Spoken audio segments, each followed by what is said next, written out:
Assalamualaikum warahmatullahi wabarakatuh. Di sini saya Irodatul Hasanah dari mahasiswi Prodi Ilmu Al-Quran dan Tafsir angkatan 2025 akan mempresentasikan tentang Islam dan problematika kontemporer yang kedua dalam ekonomi dan politik.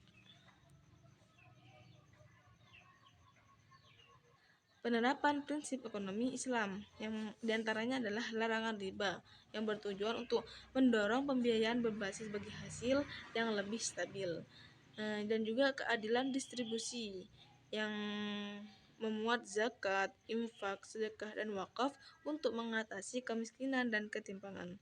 Yang ketiga adalah transaksi halal dan transparan, mencegah penipuan, korupsi, dan praktik spekulatif.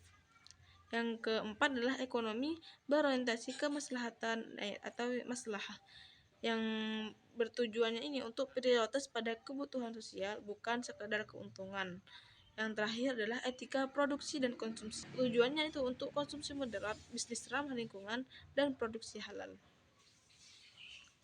Solusi Islam untuk problematika ekonomi seperti problematika ketimpangan ekonomi dengan melalui optimalisasi zakat dan wakaf produktif untuk pemberdayaan UMKM, dan juga ke krisis finansial global dengan adanya sistem keuangan syariah berbasis aset bukan spekulasi.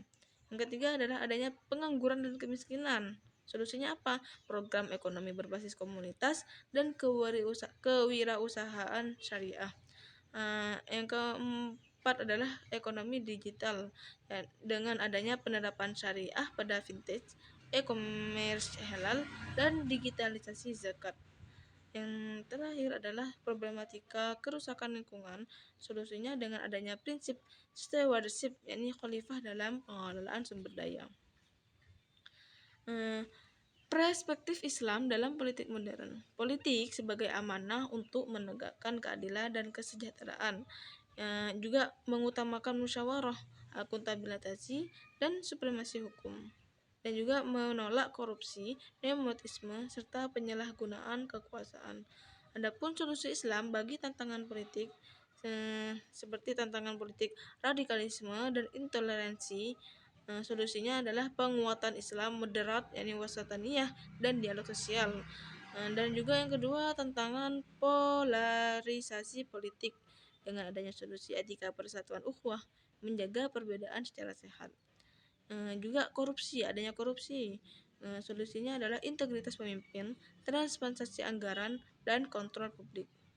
Yang keempat adalah krisis legitimasi pemerintahan dengan adanya pemerintahan yang partisipatif dan adil.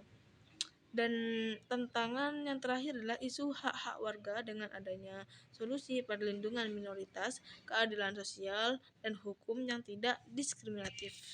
Sekian dari saya, terima kasih. Assalamualaikum warahmatullahi wabarakatuh.